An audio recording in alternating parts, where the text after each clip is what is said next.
Doctor Yunus বেশি সময় ক্ষমতায় থাকলে এবি পার্টির সুবিধা, এমনটা মন্তব্য করেন এবি পার্টির সাধারণ সম্পাদক ব্যারিস্টার আসাদুজ্জামান ফুয়াদ। তিনি জানান, তার দল সরকারকে ১.৫ থেকে ২ বছরের মধ্যে একটি সুষ্ঠু নির্বাচনের মাধ্যমে ক্ষমতা হস্তান্তর করার সুপারিশ করেছে।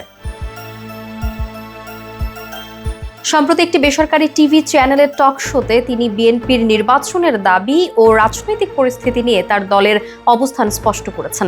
তিনি জানান, তার দলের অবস্থান পরিষ্কার, সুষ্ঠু নির্বাচনের মাধ্যমে নির্বাচিত সরকারের কাছে ক্ষমতা হস্তান্তরই দলের একমাত্র লক্ষ্য।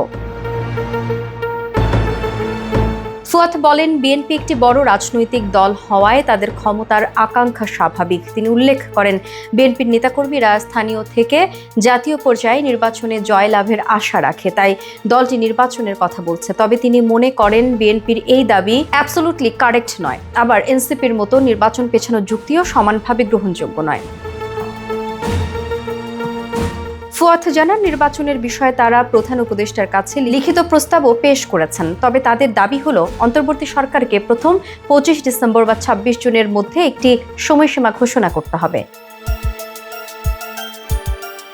ফুয়াদ স্বীকার করেন যে বর্তমান আলোচনা সংস্কার না নির্বাচন এই দ্বন্দ্বে আটকে আছে। সরকার ও কিছু দলের পক্ষ থেকে সংস্কার শেষে নির্বাচনের কথা বলা হচ্ছে, কিন্তু তার মতে স্পষ্ট রোডম্যাপের অভাব এই প্রক্রিয়াকে জটিল করছে।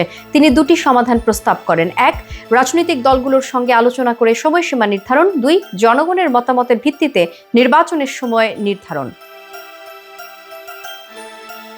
বিএনপি অন্যান্য দলের মধ্যে বিভেদ তৈরি হচ্ছে এমন প্রসঙ্গে ফুয়াদ বলেন, আমি এখানে কোনো বিভেদ দেখছি না। তার মতে, বিএনপির রাজনৈতিক লক্ষ্য ও আকাঙ্ক্ষা আলাদা, যা একটি বড় দলের জন্য স্বাভাবিক। তবে ছোট দল হিসেবে এবি পার্টির লক্ষ্য ভিন্ন এবং তারা দ্রুত নির্বাচনের পক্ষে।